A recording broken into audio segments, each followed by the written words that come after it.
तो गाइस ये question number third है, ब्लड रिलेशन।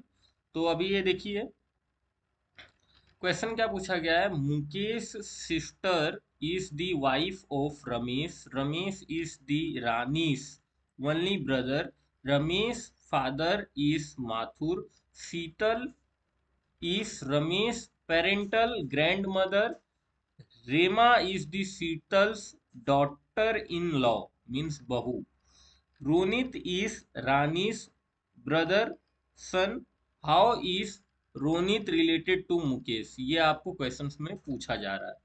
तो चलिए आप यहाँ पे हिंदी में समझ सकते हैं, हिंदी मीडियम वालों के लिए यहाँ पे। तो यहाँ पे देखिए, यहाँ पे क्वेश्चन में क्या बोला गया है आपको ध्यान देना है। अभी मैं यहाँ पे हिंदी रीड कर देता हूँ। तो मुकेश की बहन रमेश की पत्नी है। तो मुकेश है और इनकी जो बहन है, सपोज कीजिए ये यहाँ पे इनकी एक बहन है और वो पत्नी है। किसकी पत्नी है? रमेश का, रमेश की पत्नी है। रमेश पे यहाँ पे प्लस आ जाएगा, ये फीमेल है तो माइनस आ जाएगा। इन दोनों जन के बीच में हस्बैंड वाइफ का रिलेशन है तो इस तरीके का एरो आ जाएगा। ये सब मैंने आपको फर्स्ट वीडियो में बताया है, आप जाके देख सकते हैं। अब यहाँ पे सेकंड सेंटेंस क्या बोला जा रहा है। सेकंड मीन्स रमेश रानी का इकलौता भाई है। अभी बोला जा रहा है कि जो रमेश है वो, उसकी जो बहन है वो है रानी, और वो रमेश जो है वो इकलौता भाई है।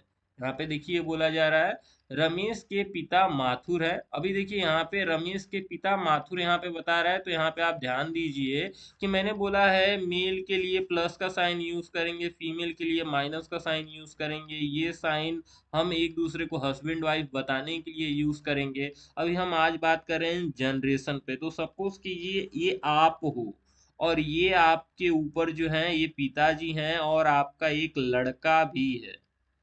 तो ये आप हो, ये आपका लड़का है, ये आपके पिताजी हैं। तो ये जनरेशन को हम फर्स्ट जनरेशन कहेंगे, ये मेरा कंसेप्ट है।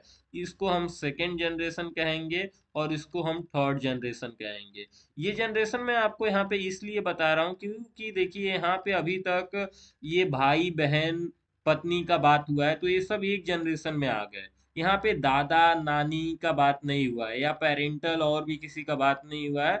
तो ये सभी को मैंने एक लाइन में रखा, मीन्स एक जनरेशन में रखा। अगर अब यहाँ पे बोला जा रहा है कि रमेश के पिता माथुर हैं, तो यहाँ पे रमेश हैं और ये इनके पिता जो हैं ये हैं माथुर। कौन है? माथुर। तो इनको देखिए मैंने फर्स्ट जनरेशन में यहाँ पे मैंने डाल दिया।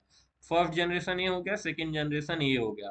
अब इसी तरीके से यहाँ पे मैं प्लस का आइकॉन दे देता हूँ क्योंकि ये पिता बता रहा है, तो मैंने यहाँ पे प्लस का आइकॉन दे दिया। शीतल रमेश की दादी है। अभी देखिए दादी बोल रहा है मतलब पप्पा की भी मम्मी। तो यहाँ पे मैं इनके दादी को ले लेता हूँ। तो दादी का जो नेम है वो यहाँ पे शीतल बताया जा रहा है, तो मैंने यहाँ पे शीतल ले लिया और यहाँ पे माइनस का साइन लगा देता हूँ।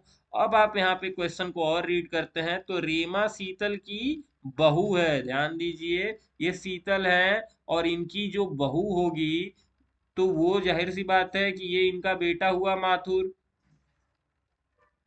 तो क्योंकि रमेश की तो दादी हुई ना शीतल, तो ये बेटा हुआ और इसके साथ में जिसका शादी हुआ रहेगा वो है रीमा। कौन है? रीमा।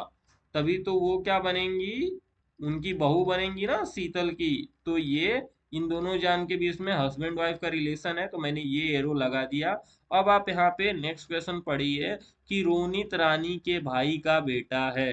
तो रोनित रानी के भाई का बेटा है, तो रानी का एक लौता ही केवल भाई था। आप यहाँ पे देखिए जो है रमेश, तो इसका बेटा हुआ कौन? रोनित। कौन हुआ? रोनित।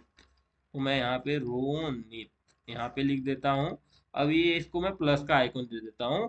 तो यहाँ पे पूछ रहा है कि रोनित मुकेश से किस प्रकार के संबंधित है, किस प्रकार से संबंधित है ये आपको बताना है। तो यहाँ पे मुकेश है और यहाँ पे रोनित है।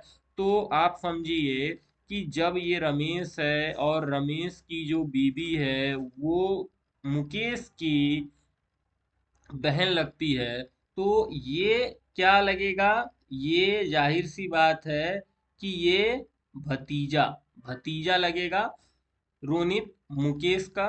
तो भतीजे को इंग्लिश में नेफ्यू कहा जाता है, भतीजा और भांजा दोनों को नेफ्यू कहा जाता है। तो ऑप्शन जो बी है ए करेक्ट है।